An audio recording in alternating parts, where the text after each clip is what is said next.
now. The light's on red. Blink to green, we go racing. And Ricardo Feller is on his toes. Here comes the Porsche, then straight between the other two cars. Mustang on the right, Audi on the left. It is going to be Arjun Maini who leads, and Maxime Martin then in the red and white Mercedes makes contact, and again a Boots and Porsche demolished, and there's absolute mayhem, and that takes out the leaders. 6, 7, 8, 9 cars, absolute mayhem, and all of that was triggered long before the corner.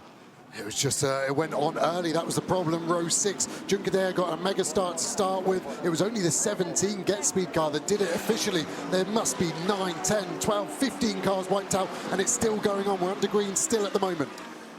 Maxime Martin then is the race leader. Mauro Engel is second. In third place it's Picariello, and Valentino Rossi is in fifth behind Danny Junqueira as they come up towards the first chicane, and it might kick off here as well as people get crossed up under braking. But you've had pretty much the first 4 rows of the grid eliminated. I thought that Martin was the one that rather triggered it as he tried to get back into the queue, but he's come out as the race leader. But that's the Mustang, just wiped out the Audi from the front row. It's just wiped out completely. It's taken the front of the grid out of the race. Like I say, I don't know what else you do with that chicane, but it's almost impossible to get this many cars through. Yeah, and I thought it was the other VDS car got involved. Picariello luckily went through. Junqueira said, okay, straight to safety car. Cars will slow down. Look at the 46 car of Rossi. He picked his way through incredibly well. I think it was the Stella Corvette getting involved with the Rutronic Lamborghini down at the second chicane, but they lived to fight on. But that was a huge amount of contact, and I do see what you're saying, David. This red-nosed Mercedes swept out to the inside, and then the track narrows,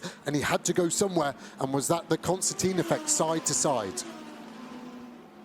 So we've lost Arjun Maini, we've lost Wiebelhaus, that's both Mustangs gone, Ricardo Feller has gone, Gilles Magnus has gone, and I think Kirchhoff has been involved in it as well. That is the third race in a row that a Boutsen, the same car, number 10, is eliminated on lap 1. Paul Ricard, Brands Hatch, Monza. What do they have to do to get a break? Even changing the driver from Robin Knudsen to Gilles Magnus hasn't helped. But look, that's an absolutely written-off Porsche, 2 demolished Mustangs, a broken McLaren, and there's a Ferrari in there as well. I think there's contact between himself and the Ferrari. That sends the Ferrari into Nicky Team, takes out the Boutsen car, then wipes out Kirchhoff, who had a mega star, and he's really the wrecking ball through no fault of his own. That strong carbon fibre tub McLaren that started all the way back on the 8th row wiped out our leader. So he had a great start, but unfortunately he gets turned around with all the contacts, and he's just innocent in there. And it's so hard to apportion blame, and it's easy with this many cars damaged to really want to point a strong finger. But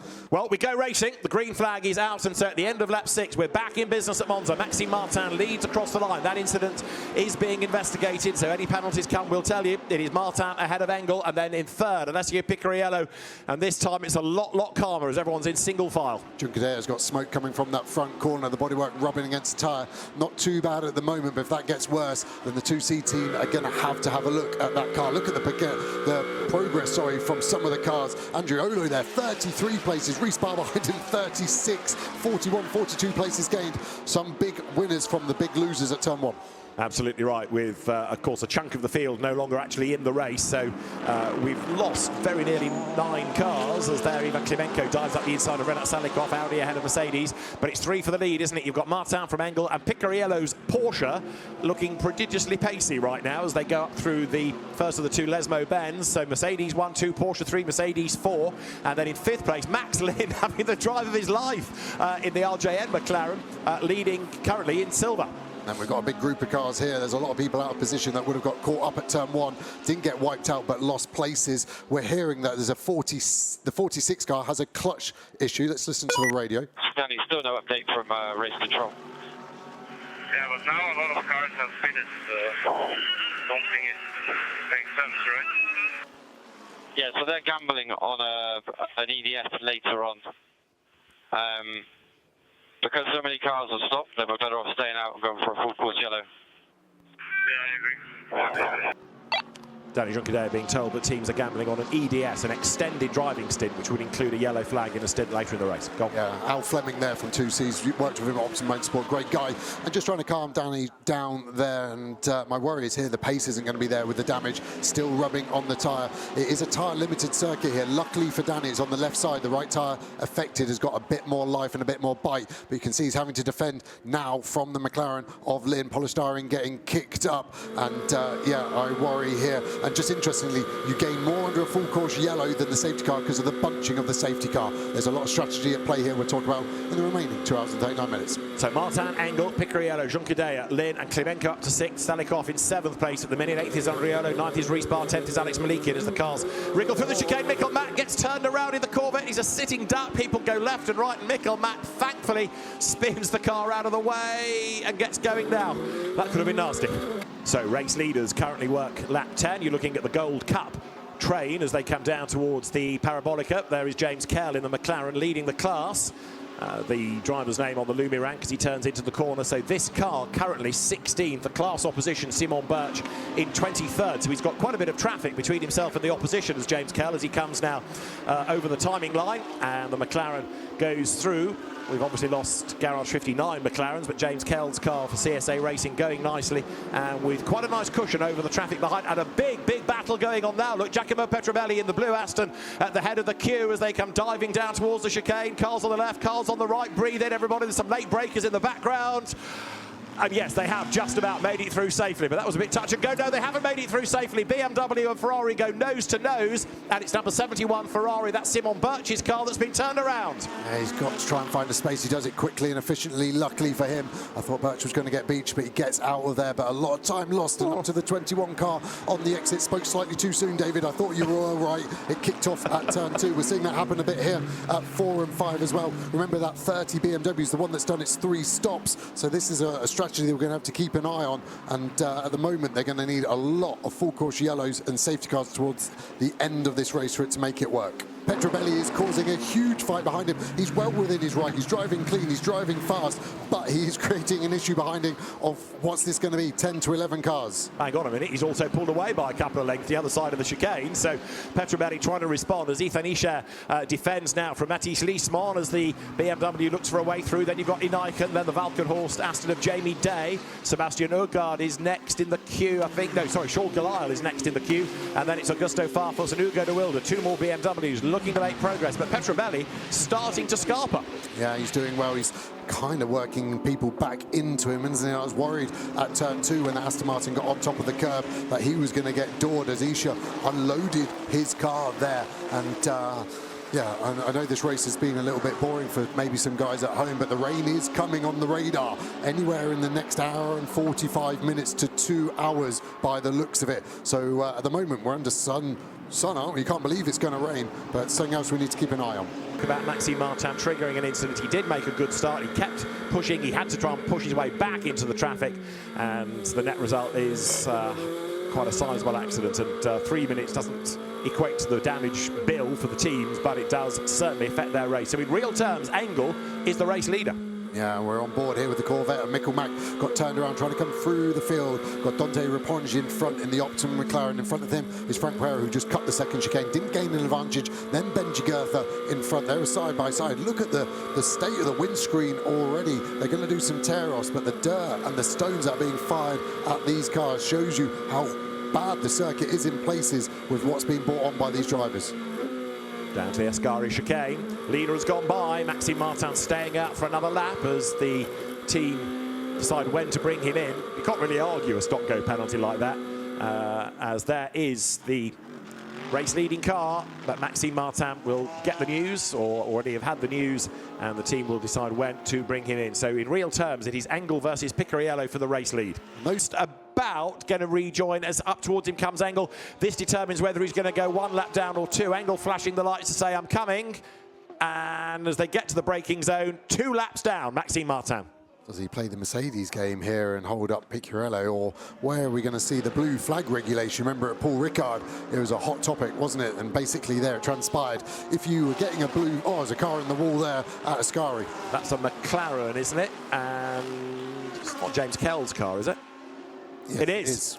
James Kell in the gravel, and that could well be a safety car. It's in the middle of the Ascari chicane, so turn 8, and that car up against the barriers. He's looped it. It's got into the gravel. Full course yellow is coming. Full course yellow is going to be called for. That gets everybody under control.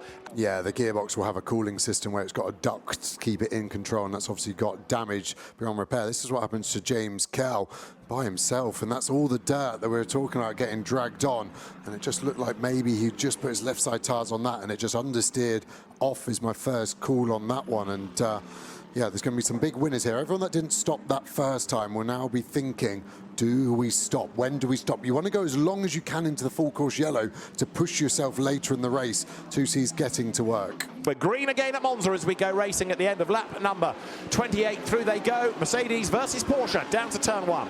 Yeah, Farfus and Day, 3rd and 4th. I think they're going to have to box at the end of this lap to not exceed their stint time. It was a good restart by Boxer Alachi because Stoltz was left to right, wasn't he? Weaving on the final weave. He dropped it. Safety cars breed safety cars. How's it looking at turn 1?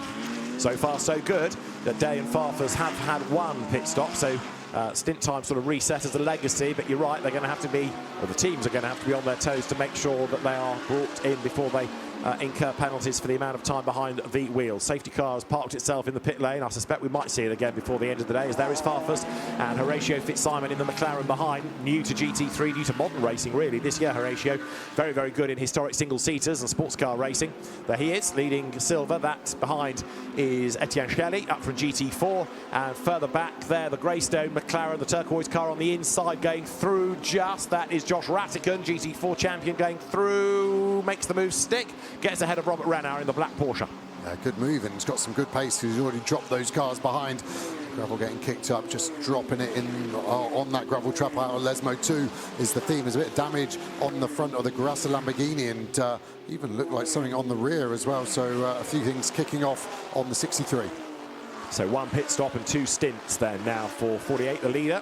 It's in its 2nd stint, and just 1 minute and 21.3 seconds in the pit lane, a 10th slower than the Porsche there in 2nd place as they come down now towards the Parabolica. Dare one say it's looking a little bit more overcast now. Porsche does let the traffic go, and you can see as they brake now for the 2nd chicane how much quicker here Jordan Pepper is than Baptiste Moulin. The BMW crawling all over the back of the McLaren. Behind them, you've got number 991 BMW, that's Darren Lung, who is 2nd in bronze. So the class is all mixed amongst themselves here, so they're going through for 8th place is silver, 9th place pro, and 10th place bronze, and the dust kicked up by the hard-charging Jordan Pepper. Yeah, talking of class, they really are in the class. They're in the first 2. They're 3 to 4 tenths clear of anyone else for a stint average thus far, and that's why they're able just to keep working away from the RGM McLaren. Obviously different classes, but that gap now getting to 3 seconds to the lead. It just really feels like it's going to be this Mercedes-Porsche battle to the end. Yes, there's some strategies going on that we're going to have to factor in the last hour, but at the moment these 2 cars working very well. Race lead gap has stretched again then as they come out of the Parabolica. You can see on the AWS Race Vision graphic the fastest driver through the Parabolica was, before the car retired, Maxime Martin, 177 kilometres an hour through the corner. Gilles Stasbader's Ferrari 176.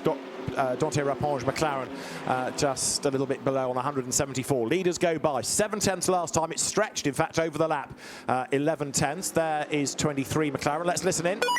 Good job, mate. Mega job. Keep full focus ahead. Focus on the cars in front.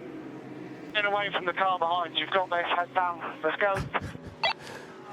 Horatio Fitzsimon being urged on by his engineer, and he's absolutely right, as there the 2Cs Verstappen Mercedes has parked. It was way back in 44th place, and Chris Lullum has parked the car. That's at the Ascari chicane. Has he gone through the gravel? Has he had a moment? That does not look like it's in a hurry to rejoin, does it? No, has he gone off because of a problem would be my guess. Could be a short full course yellow. Here it is in shot rear, just seemed to lock on him. Interestingly, when they were checking for damage, they were looking on that rear axle on the rear left, and it's something finally broken. So even though they went into the box to fix, I would say there's something gone wrong on that one.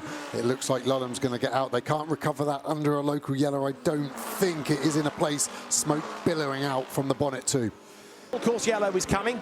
It's in 20 seconds. It's now in 10 seconds time. The pit entry is now closed, so nobody can make a pit stop for the moment, and the gap comes right down as we go full course yellow. This is our third caution period of the race. So full course yellow. It might only be a short one to get that Mercedes out of the way, and it's ending on short notice. It is ending. We go back racing now then. So just a full course yellow, and this is the opportunity Dorian Boccolacci needs to try to go for the race lead. Horatio Fitzsimon ain't that far behind in third place in the RJN McLaren. It's nose to tail, Mercedes and Porsche, and way up the curve is Lukas Stolz.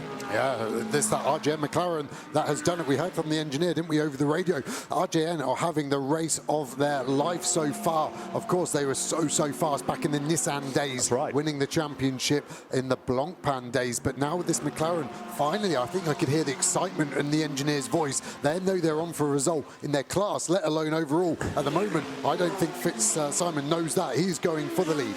And don't forget, you've got Ben Dorr still to come. And with respect to Max Lynn and Horatio Fitzsimon, Ben is the one that's done more McLaren GT3 racing, whether it's in this or the DTM. So they've got their trump cards still to play. Pressure on Horatio Fitzsimon in a sense here to keep the car in the mix. But boy, is he joining the party. He's closing on the Porsche.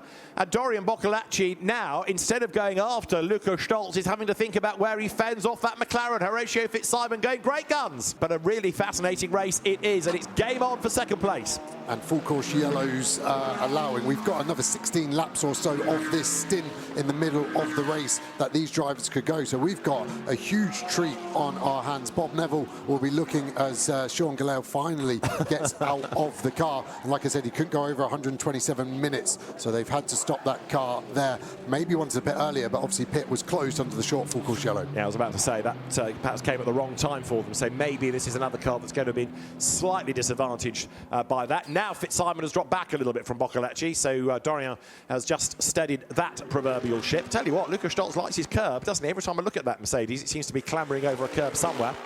And we're also getting a penalty for Lorenzo Patrese for leaving the track and gaining an advantage. Okay, mate. No risk. We're still P1 in class and P3 overall. Just stay with these boys. They'll tow you along. Yeah, copy. Horatio Fitzsimon, always very quick in historic single-seater racing predominantly.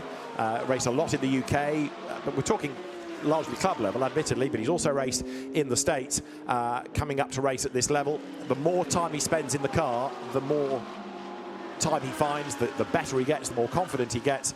And to be running up in third place, this will do his confidence a power of good, as will the fact that he's also got a gap over Etienne Shelley. But although the engineer was saying no risk, just stay with them, they'll tow you around, if he gets a little bit stuck behind them, he could get caught by the Audi before the end of the stint, couldn't he?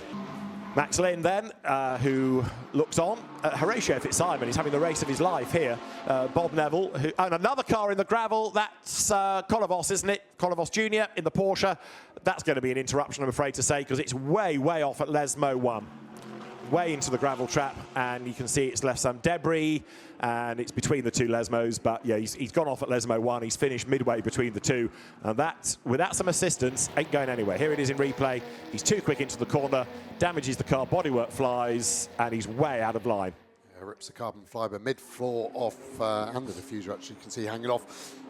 That's in between a short and a long full course yellow for me, isn't it? The way it is, could get it done under a short one. We're still green at the moment.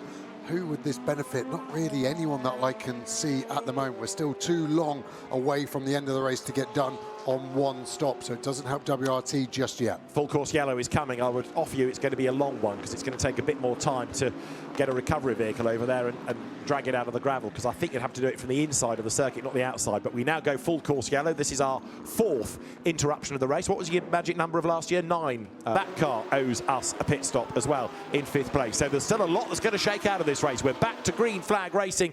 67 minutes at Monza remain. BMW leads the way. Over the line goes Jordan Pepper, tries to weave a little bit to get the tyre temperatures and pressures back up, but also to break the tow that might be offered up to the Porsche behind. Simon is in 3rd place, now leading silver. Ben Dorr is in 4th, and 5th it is the Marvin Dean's Mercedes. Through they come.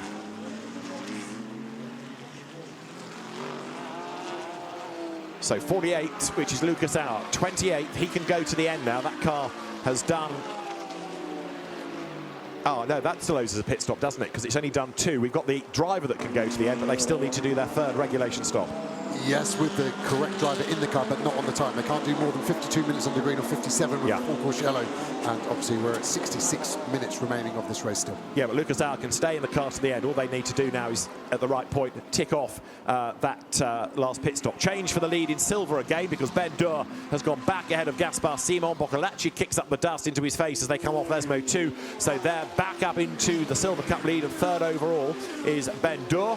Down to 4th goes Gaspar Simon, and you've got Marvin Deans charging along behind in the bronze, leading Mercedes. So silver 3rd, silver 4th, bronze 5th, silver 6th, silver 7th, bronze 8th, silver 9th, silver 10th. Remember the last restart, that RGM McLaren really caught up, didn't it, with Fitzsimon. Now Ben Durr, arguably the quickest out of the 3 in that car. Let's keep an eye on the gap between him and the silver Porsche of Boccolacci in 2nd place. At the moment, I feel that gap's coming down. Dienst round the outside of Gaspar Simon into Paramonica. Marvin Dienst goes through and runs a little bit wide. The former German Formula 4 champion right round the outside, but he does get the drive off the corner. Evenly matched cars, Mercedes, Aston Martin, front engine cars, lots of grunts, and Gaspar Simon certainly has a heavier right foot because he's got his nose back in front as they come down towards the corner. But look behind them, Riccardo Mazzola in the Audi looking for a way through. He's got a mega toe off the pair of them, but no room to go by.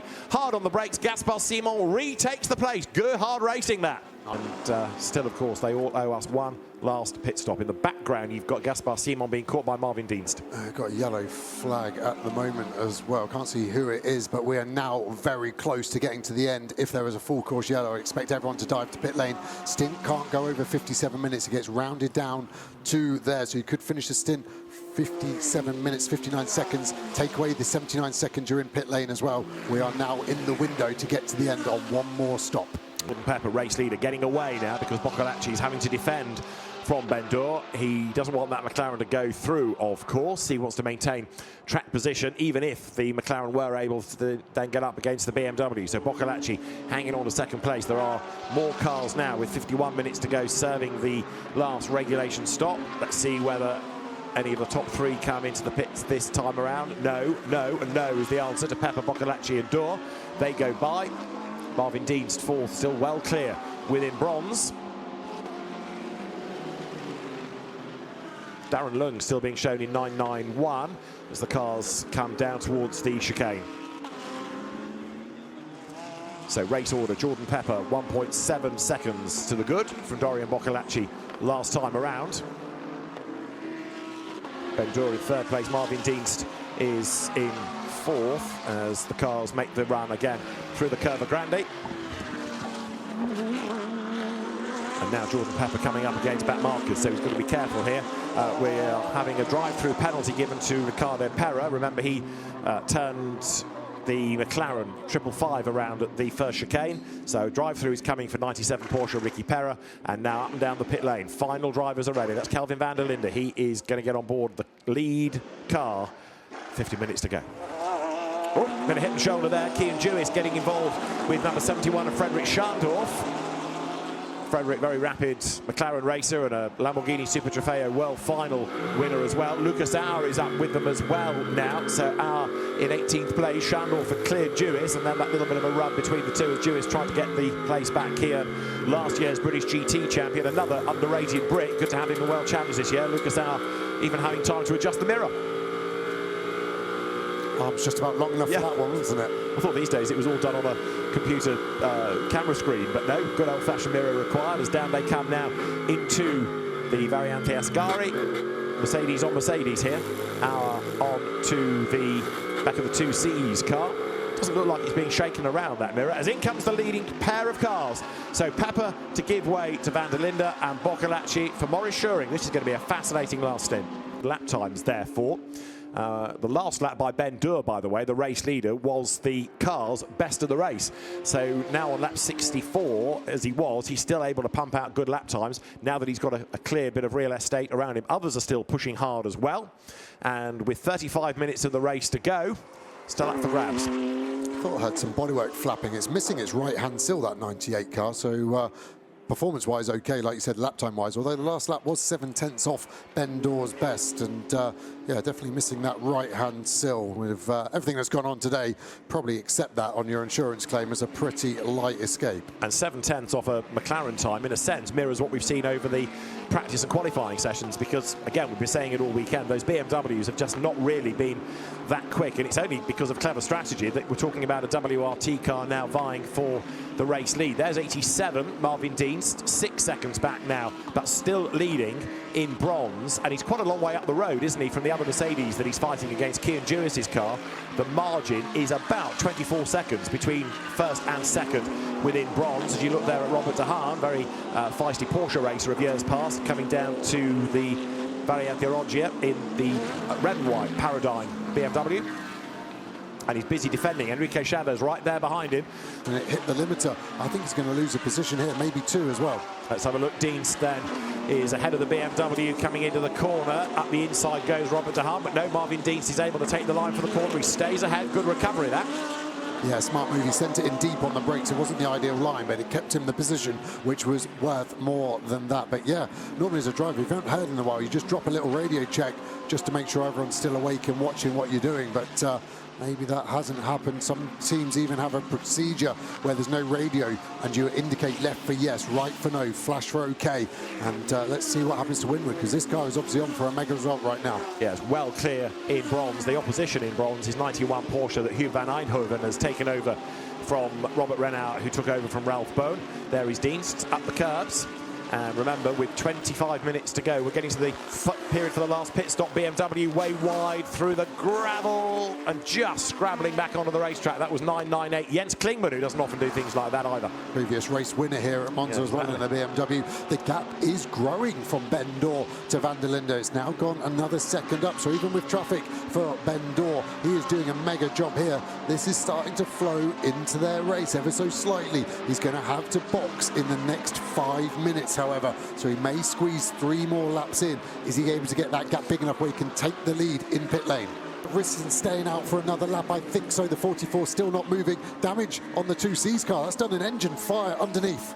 Yeah, and you can see all the smoke, and there's going to be liquid on the road. That's gone bang, big time, coming down to the chicane, and whoever is behind it is going to find a very slippery circuit. Kian Jewis parks it, but this could be nasty because you can't see anything, and we do now go full course yellow. Look at the debris on the right-hand side of the road. Full course yellow, not only for the McLaren, but also for this, and the smoke screen that it has generated down at turn 1.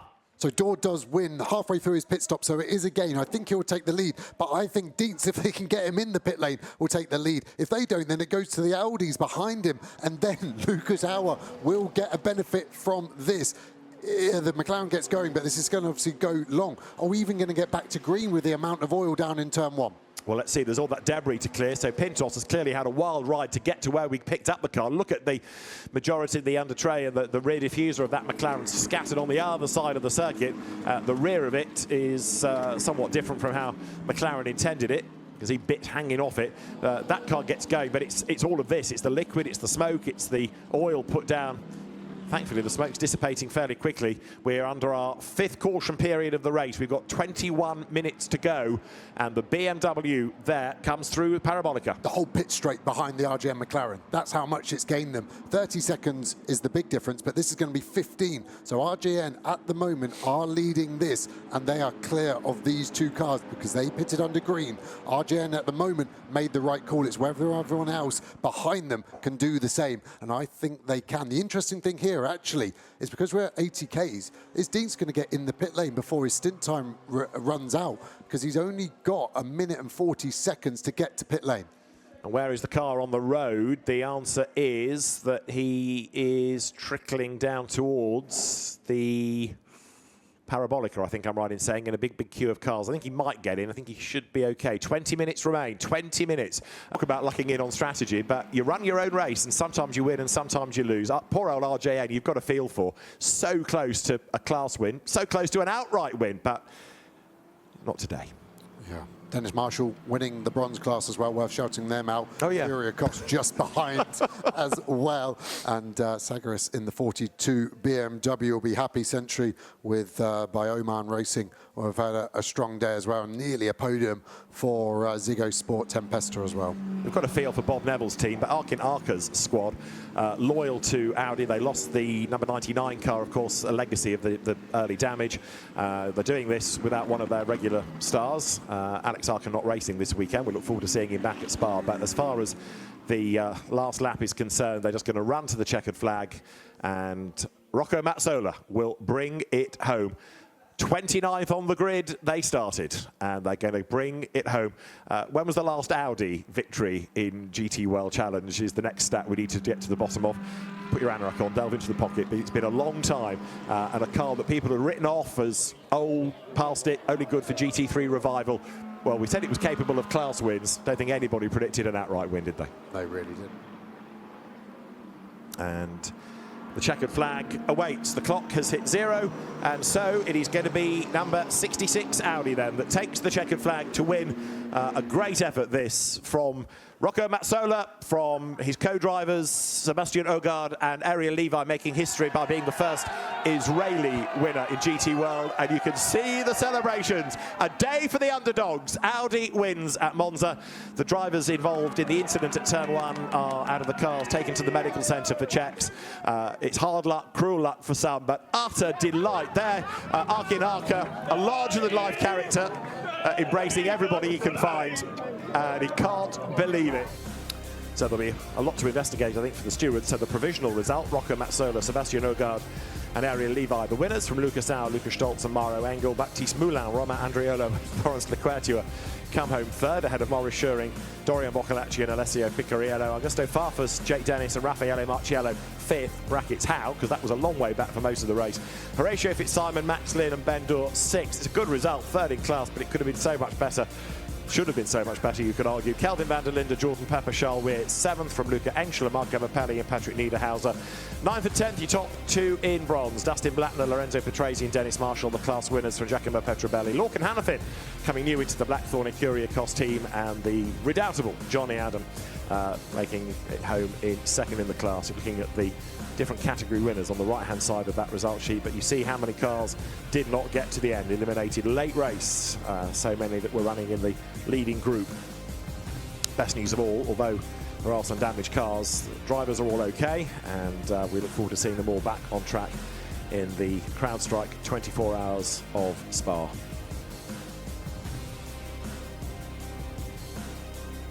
Spectacular engine failure that put Kian Jewis out. Big shame for 2Cs. That's a squad that's had a tough day. No argument about that either. Ariel Levi, Sebastian Ogard, Rocco Mazzola. They are winners of our second Endurance Cup race of the season. Arkin Arka getting ready with the champagne to celebrate. He's gone. He's already done it. He is beside himself as a race-winning team owner. There's a lot of applause, as I say. A day for the underdogs. They win silver. They win outright. Tresor Attempto racing them, coming through to score honours outright. Rocco Mazzola, Sebastian Ogard, Ariel Levi win round 2 of GT World Challenge Europe, powered by AWS Endurance Cup.